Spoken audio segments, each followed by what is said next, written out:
umuyobozi wa gisirikare muri Somalia Generali Odawa Yusuf Rage yaraye asimbutse urwa bombe yari yibasiye imodoka yarimo i Mogadishu. Cyakora umuntu umwe yarapfuye, babiri barakomereka nk'uko umuvugizi w'igisirikare abivuga. Abategetsi muri Mali baraye bafunguye abanyepolitiki batavuga rumwe n'ubutegetsi mu gisa no gushaka guhosha umwuka mubi mu gihugu.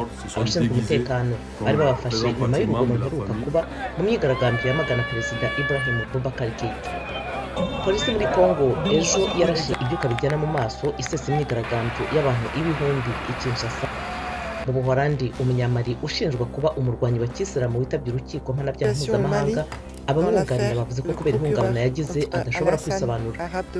Naho muri Espagne mu gitondo cyo kuri uyu wa kabiri, polisi yataye muri yombi Abanyalgeria babiri mu bikorwa birwanya iterabwoba mu mujyi wa kabiri mu bunini mu gihugu, Barcelona.